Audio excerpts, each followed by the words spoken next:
Uvalde parents outraged Just didn't act. They just didn't move. and taking their concerns to the Capitol. Also in D.C., where a Confederate soldier once stood. And finally, she said, a desire and a need and a responsibility to teach our young people. A new statue now represents the Sunshine State. Plus, Summerfest is back. It's the largest programming event that we have for our students that are coming in. And taking to the stage tonight.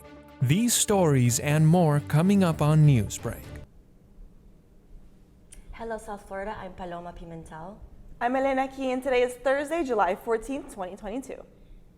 Live from the South Florida Media Network's Biscayne-based studios in North Miami, this is SFMN Newsbreak. A disarming demonstration in our nation's capital. Video surveillance shows what really happened in Uvalde, Texas, where 2 teachers and 19 kids were killed. DC Bureau reporter Nicole Castaneda has more. Meanwhile, this video was recently released. Parents were here in D.C. asking Congress to reauthorize the assault weapons ban. What if I had taken her home after the award ceremony? What if the doors had just locked properly? What if the police had immediately engaged the subject? This group of mothers and community members had direct ties with those killed, wounded, and traumatized by last week's Highland Park mass shooting. With them were also 50 community members from Uvalde, Texas. I need to thank this incredible group of 60 volunteer committee members that have organized in 1 week to create something that no one signed up to do. And the surveillance video that was leaked, the shooter is seen moments before entering the school. The kids are running! An edited version shows a 911 call from a teacher. Get in your room!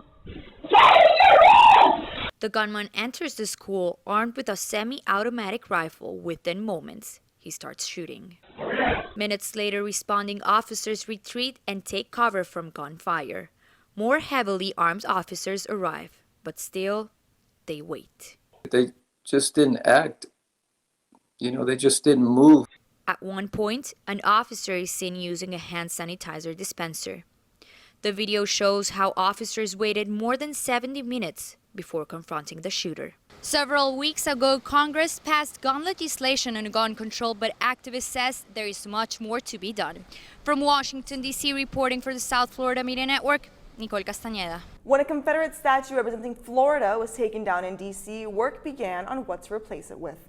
After an arduous 5-year process and a fundraising effort that generated nearly $1 million, Dr. Mary McLeod Bethune's statue finally stands in the nation's capital to represent Florida. Reporter Yvette Franco from our D.C. Bureau has more on this local educator and civil rights pioneer. It is indeed a monumental moment, as Dr. Bethune is the first Black person to have a statue in the U.S. Capitol. She was a powerful educator that made the impossible possible. So today, we are rewriting the history we want to share with our future generations.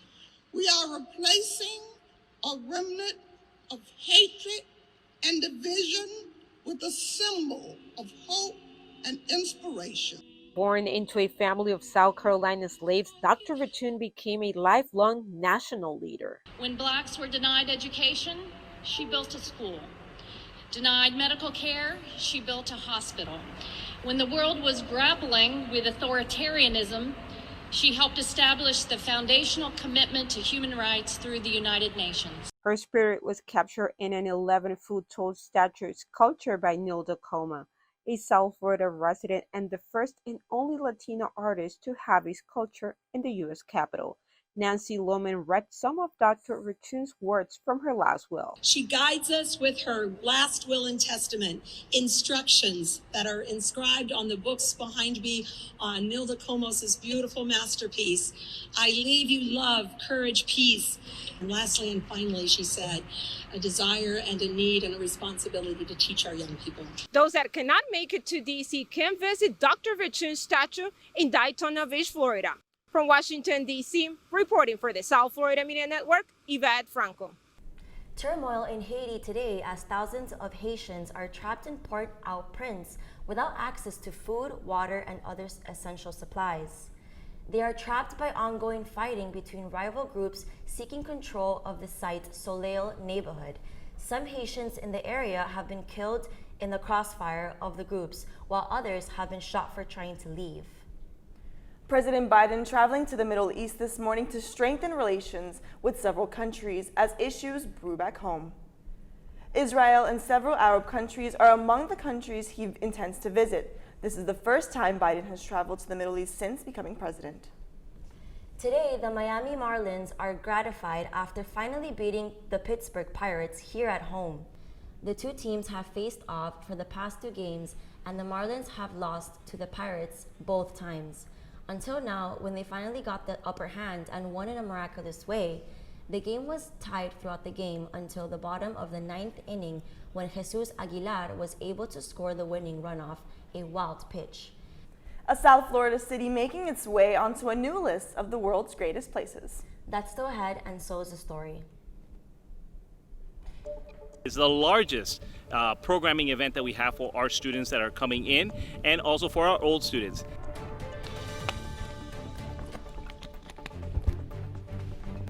You will feel a rumble near the FIU campus this evening, but it won't be from an earthquake.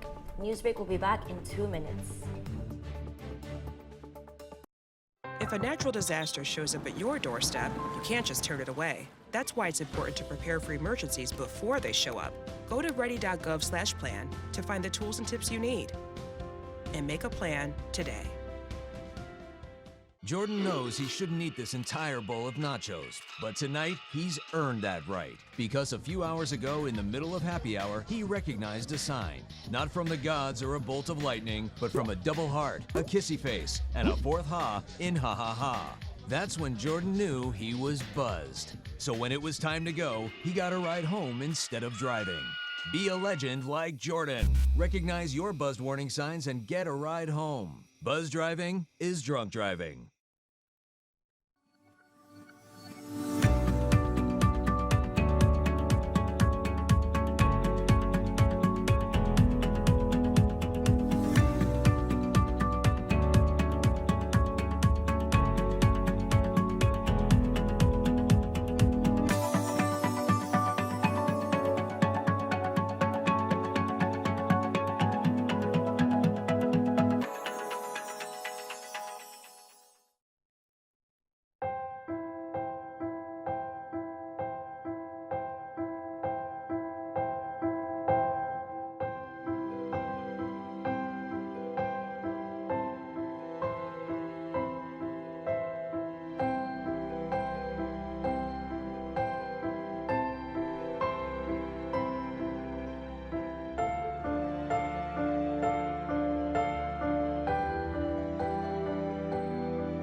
Bass is back at FIU's main campus starting later today.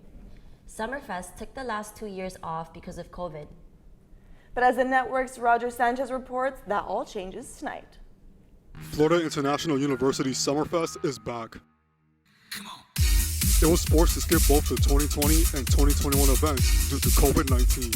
Students with Campus Live say to expect the show to be better than ever when it returns to FIU's Modesto A&D campus later today. This year's going to be really exciting. We haven't been back since COVID, but for over 5 years we've had Summerfest on campus. This is one of our greatest events that we have. It is the largest programming event that we have for our students that are coming in and also for our old students. The event starts at 7 o'clock tonight at MMC Lot 5. The gates open at 6:30 for those who want to be right up in the action. We are really excited to see the energy that Summerfest brings onto the campus. As a matter of fact, last time we had Summerfest, we had almost 6,000 students attend. So we're looking forward to seeing all those faces again. You should leave bags at home, but if you must bring one, it should be a clear bag that is 12 by 6 by 12 or smaller. You can also have a clutch or small purse that is no larger than 6.5 by 4.5. To the college students who do attend FIU and are currently enrolled, no ticket, no problem. You're allowed to attend this concert absolutely free. All you have to do is come on down to the front gate, show them your FIU One card and scan, and you're good to go. College students 18 and up who don't go to FIU need to buy a ticket online. Reporting from West Miami-Dade on Roger Sanchez Hall, South Florida Media Network. Time Magazine's international correspondents have summed up of the list of the world's greatest places of 2022. Travelers vacationing in the U.S. were recommended to visit San Francisco, Oregon, and a few others like Miami. For those wanting to venture outside of America, Jamaica, Chile, and France were suggested. Among others, Time stated that the destinations mentioned are thriving, growing, and changing, and investing in sustainability. That's all the time we have for Newsbreak. I'm Elena Key. I'm Paloma Pimentel. Get more news anytime at sfmn.fiu.edu.